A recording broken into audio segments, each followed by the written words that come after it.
திமுக ஆட்சியில் தமிழ்நாடு கஞ்சா நாடாக மாறிவிட்டதாக பாமக தலைவர் டாக்டர் அன்புமணி ராமதாஸ் அதிருப்தி தெரிவித்துள்ளார்.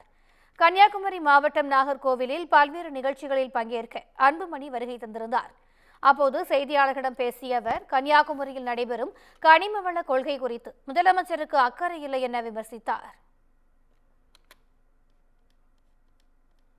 தொடர்ந்து பல ஆண்டுகளாக, அதிலும் குறிப்பாக அரசியல் பெரும்புள்ளிகளால்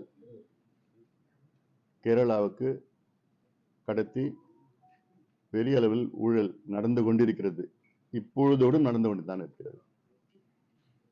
அதாவது ஒரு பர்மிட்ல 20 லாரி, ஒரே லாரி நம்பர்ல 20 லாரி, இப்படியெல்லாம் மிக மோசமான நம்முடைய இயற்கை வளங்களை சுரண்டி அழித்து, மலைகளாக அழித்து கேரளாவுக்கு கடத்தப்படுகிறது. ஆட்சியாளர்களுக்கு இது யார் செய்கின்றார் என்று நன்றாக தெரியும். ஆனாலும் எந்த நடவடிக்கையும் கிடையாது. இதுதான் திராவிட மாடல் திமுக ஆட்சி. தமிழகத்தில் கேரளாவின் கழிவுகள் கொட்டப்படுவதை தடுக்க முடியாத நிலையில் அரசு என்ன செய்து கொண்டிருக்கிறது என்றும் கேள்வி எழுப்பினார். சுரங்கம் இதுல கன்னியாகுமரி மாவட்டத்தில், தென்காசி மாவட்டம், தேனி மாவட்டம், அந்த பகுதியில் எல்லாமே வரிசையா அங்கங்க எங்கெங்க கிடைக்குதோ கட்டிட்டு இருக்காங்க. இதுல பாத்தீங்கன்னா 33 சோதனை சாவடிகள் இருக்கு.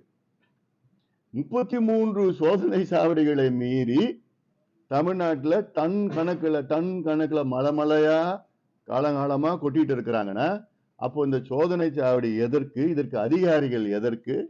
ஆட்சியர்கள் என்ன செய்து கொண்டிருக்கின்றார்கள்? இது எவ்வளவு மோசம்! இது அரசாங்கம் இது வரைக்கும் நடவடிக்கை எடுக்கல.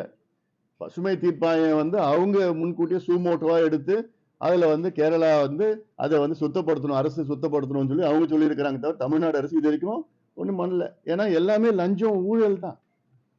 முதலமைச்சருக்கு உண்மையிலே இருந்தால் இந்நேரம் நடவடிக்கை எடுத்திருப்பாரு.